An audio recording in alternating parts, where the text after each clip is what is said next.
Hi friends, welcome to Udumalai kitchen. இன்னைக்கு நம்ம உடுமலை கிச்சனில் ஒரு டேஸ்டான பூசணிக்காய் ஹல்வா தான் எப்படி செய்கிறதுன்னு பார்க்கலாம். வாங்க வீடியோக்குள்ளே போய்.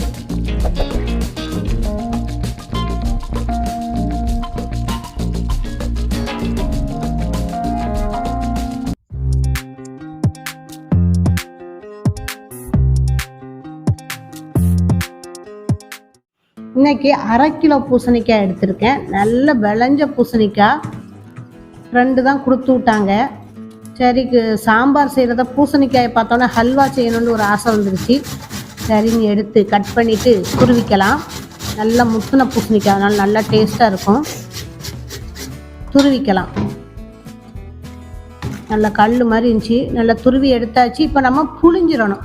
அந்த தண்ணியோடு போட்டால் நல்லா இருக்காது, வெந்து போயிடும் பூசணிக்காய், நல்லா டேஸ்ட் வராது. அதனால் ஒரு வடிகட்டியில் வச்சு நல்லா புளிஞ்சு எடுத்துருங்க. துருவன பூசணிக்காயை புளிஞ்சு எடுத்து அந்த தண்ணியை தூர ஊற்றிடக்கூடாது, அதை பத்திரமா வச்சுருங்க. ரெண்டாவது ஊற்றணுமா பாருங்க, இதை மாதிரி நான் எல்லாத்தையுமே புளிஞ்சு எடுத்துட்டேன். இப்போ அந்த தண்ணி இருக்குது, வச்சுருக்கலாம். இப்போ ஒரு கடாயில் 2 டீஸ்பூன் நெய் ஊற்றிக்கலாம். இதுக்கு நெய் கூட ரொம்ப அதிகமாக தேவைப்படாது. இந்த பூசணிக்காய் அல்வாக்கு போட்டு முந்திரி திராட்சையும் போட்டிருக்கேன். நீங்கள் உங்கள் தேவைக்கு எவ்வளோ முந்திரி திராட்சை போடணுமோ போட்டுக்கலாம், அது உங்களுடைய விருப்பம் தான். நான் கொஞ்சம் போட்டிருக்கேன், ஒரு 10 கிராம் போட்டு நல்லா வதக்கி விடுங்க. இதை மாதிரி நல்லா உப்பி வரும்போது எடுத்து ஒரு பவுலில் வச்சுக்கலாம். இருக்கட்டும், கடைசியில் தான் போடணும். இப்போ இந்த பூசணிக்காயை, துருவன பூசணிக்காயை கடாயில் போட்டு நல்லா வதக்கி விடுங்க. இது பச்சை வாசனை போகிற வரைக்கும் நல்லா வதங்கணும். இந்த கலர் மாறி வரணும், அப்போ தான் அந்த டேஸ்ட்டு வரும். இல்லைன்னா பச்சை வாசனை அடிக்கும், பூசணிக்காய் வாசனை. நல்லா வதக்கி விட்ருங்க. அந்த தண்ணிலாம் நல்லா ட்ரை ஆயிடணும், அது வரைக்கும் நீங்கள் வதக்கி விடணும். இதை பாருங்கள், நல்லா வதங்கிருச்சு. இப்போ நம்ம அந்த புளிஞ்சு வச்ச தண்ணி இருக்கு இல்லையா, அதையும் ஊற்றிக்கலாம். அதையும் ஊற்றி நல்லா வதக்கி விடுங்க.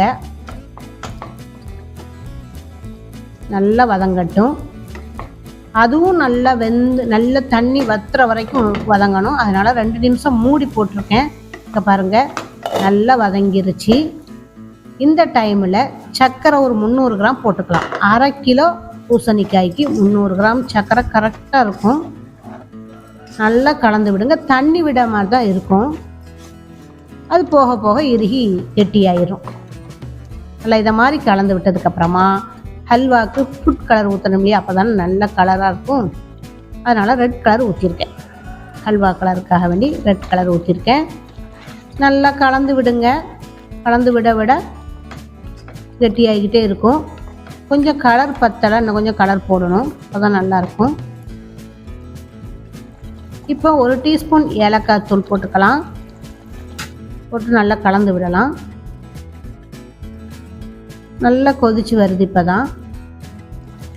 இப்போ ஒரு பிஞ்சு உப்பு போட்டுக்கலாம். ஏன்னா அந்த டேஸ்ட்டுக்காக வேண்டி, இனிப்பு அப்படியே தூக்கி கொடுக்கும், அதுக்காக வேண்டி 1 டீஸ்பூன் உப்பு. இந்த பிறகு கொஞ்சம் கலர் பொடி போட்டேன்னா கலர் ரொம்ப டல்லாக இருந்துச்சு. இப்போ 1 டீஸ்பூன் பைனாப்பிள் எசன்ஸ் ஊற்றிருக்கேன். அப்போ தான் அந்த டேஸ்ட்டு செம சூப்பராக இருக்கும், அந்த ஹல்வாவுடைய டேஸ்ட்டு. பைனாப்பிள் எசன்ஸ் நீங்கள் 1 டீஸ்பூன் ஊற்றிக்கோங்க.